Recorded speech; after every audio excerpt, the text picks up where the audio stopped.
Senator Mullins put Bernie on the spot. It's bothering to me because, Mr. Chairman, you yourself have been very successful. If you can be a millionaire, why can't Mr. Schultz and other CEOs be millionaires and be honest too? We've already covered the Starbucks CEO hearing, but since many of you loved Mullins' takedown, we're revisiting his entire clash with Sanders. And trust me, Bernie was grasping at straws. Excuse me. Yes, sir. If I'm worth $8 million, that's good news to me. I'm not aware of it. That's a lie. We'll see how much he's worth in today's video, because we're not here to follow parties blindly. We're here for common sense. So if you're an independent thinker, hit that subscribe button, and let's jump right into it.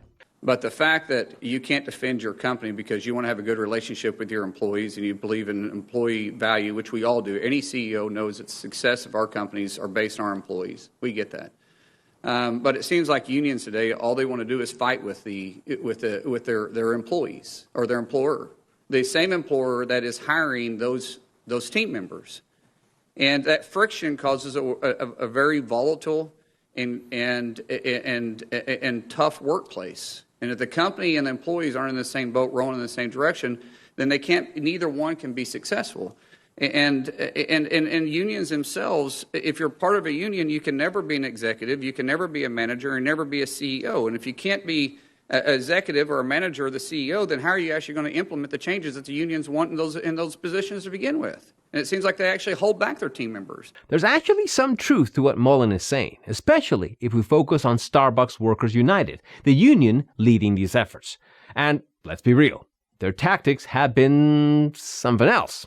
Earlier this year, when a New York Starbucks location shut down, pro-union employees protested over the store closing, as if a private company needs permission from employees to make business decisions. On other instances, Starbucks accused the union of, quote, blocking store entrances and exits, making threats and yelling profanities during demonstrations. That kind of behavior does more harm than good to any movement. Going back to the hearing, after laying down his arguments, Mullin shifted his attention to Bernie. And let's just say he didn't hold back. And so the irony of this hearing is actually kind of funny. And I do want to point out some hypocrisy about this hearing with the chairman.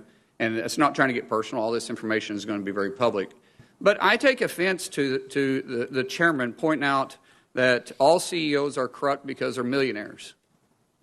You know, if you make a lot of money, you're corrupt. Yet it's bothering to me because, Mr. Chairman, you yourself have been very successful. Rightfully so. Glad you have been. You've been in office for 28 years, and you and your wife have immersed a wealth of over $8 million. And in fact, your quote on being wealthy and being a millionaire was, well, if you write a bestseller, you can be a millionaire too.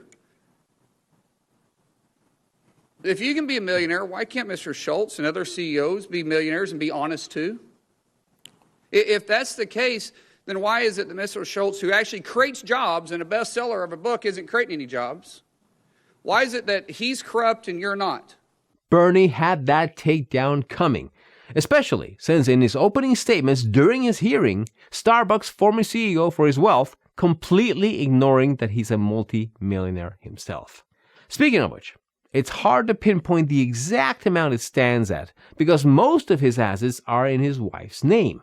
But we do have some estimates to paint the picture. According to Forbes, from 2011 through 2022, Sanders earned $2.5 million from book advances and royalties. Then there's his government salary and pension, which Forbes estimate they add up to around $650,000. Oh, and let's not forget about the homes, valued at around $1.5 million. Not too shabby, especially for someone who's constantly leaning into the man of the people image. Mullin used this opportunity to explain why the government's interference in private business is a really bad idea, making some valid points. But before we play that, we have a quick message for you. Did you know that for the first time in 30 years, central bank holdings of gold topped U.S. Treasuries? That's not a trend. That's a warning. While the dollar slides, smart money is going to gold, and you can too, with the help of our partners at Augusta Precious Metals. Augusta Precious Metals helps Americans move wealth and retirement savings into self-directed IRAs backed by real gold and silver. No guesswork, no hidden fees, just solid protection. So, if you have over $100,000 in your current IRA, 401k, or other retirement accounts, now's the time to protect your savings. Visit freedomforgold.com. That's freedomforgold.com to learn how Augusta Precious Metals can become your lifelong self-directed IRA partner. Now back to the video. Guys, the government's role is to create an environment for entrepreneurs, for go-getters, for world changers to be successful in life. The U.S. government is designed for people that want to succeed can. We can go out and achieve anything that we choose to. But when you lean towards socialism, what you think is government is the answer and unions are the choice. And if you're against us, then you're dead wrong and you must be corrupt. That's not the world we're living in. That's not the America that we believe in. Exactly. Workers absolutely have the right to organize and form a union. It's their First Amendment right. And the Supreme Court has affirmed it multiple times. No one's denying that. But here's where things cross a line. When a sitting U.S. Senator issues a subpoena to the CEO of a private company and uses a public hearing to essentially shame him because negotiations with a portion of the workforce are dragging.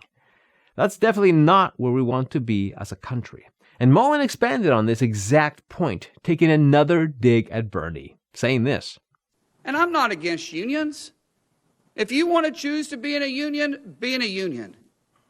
But if you choose not to, then you choose not to. And that's why I'm good with right-to-work states. That's honestly why unions actually thrive in Oklahoma, and we're right-to-work states. Because it creates a happy environment and a good environment, because employees get to choose what they want to be part of. And the employer can have a say in it. What is wrong with choice? What is wrong with employees having a choice? What is wrong with the CEO defending his company and openly saying that he is providing good benefits and paying higher than everybody else? But yet, if you're not part of a union, you're also paying starvation wages. What hypocrisy.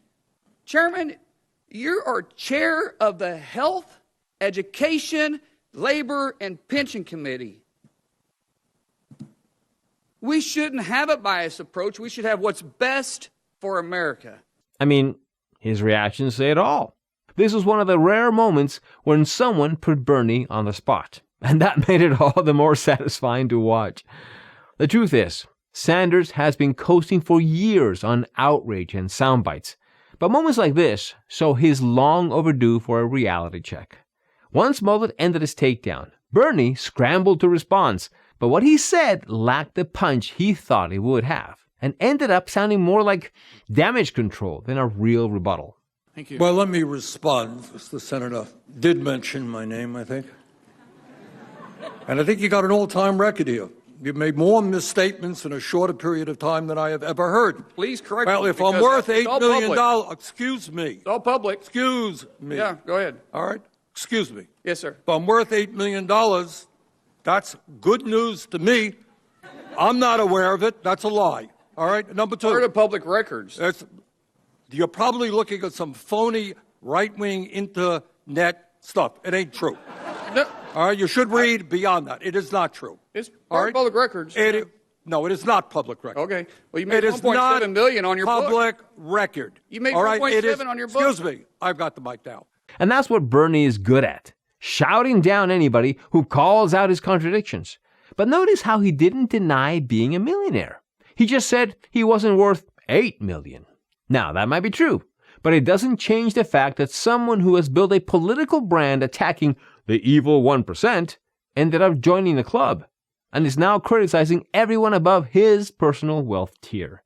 It's one thing to critique wealth and income inequality, but is another when your moral platform collapses under the weight of your own bank account.